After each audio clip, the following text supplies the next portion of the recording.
നമസ്കാരം. ജ്യോതിഷപ്രകാരം വ്യാഴം അതിൻ്റെ ഉന്നത രാശിയായ കർക്കടകത്തിലേക്ക് പ്രവേശിക്കാൻ പോവുകയാണ്. ഇതിലൂടെ ഹംസമഹാപുരുഷ രാജയോഗമാണ് രൂപപ്പെടുന്നത്. നിലവിൽ മിഥുനൻ രാശിയിലൂടെയാണ് വ്യാഴം സഞ്ചരിക്കുന്നത്. എന്നാൽ ഉടൻ തന്നെ ഇത് കർക്കടകത്തിലേക്ക് പ്രവേശിക്കും. ഏകദേശം 12 വർഷങ്ങൾക്ക് ശേഷമാണ് കർക്കടകത്തിൽ ഈ രാജയോഗം രൂപപ്പെടുന്നത്. അതിനാൽ ചില രാശികളിൽ ജനിച്ച നക്ഷത്രക്കാരുടെ ജീവിതത്തിൽ വളരെയേറെ ഭാഗ്യങ്ങൾ ഈ രാജയോഗം സൃഷ്ടിക്കും. വ്യാഴത്തിൻ്റെ ചലനം മൂലം ഇവർക്ക് ഗുണകരമായ കാര്യങ്ങൾ ഏറെ സംഭവിക്കും. കാരണം ഈ രാജയോഗം ഈ നക്ഷത്രക്കാരുടെ ജന്മരാശിയിൽ ലഗ്നഭാവത്തിലാണ് രൂപപ്പെടുന്നത്. അതിനാൽ ഈ സമയത്ത് ഇക്കൂട്ടരുടെ ആത്മവിശ്വാസം കാര്യമായും ഉയരും.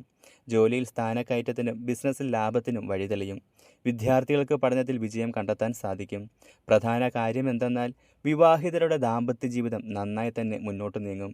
കൂടാതെ അവിവാഹിതർക്ക് ഇഷ്ടപ്പെട്ട വ്യക്തിയെ ജീവിത പങ്കാളിയാക്കാൻ സാധിക്കുകയും ചെയ്യും.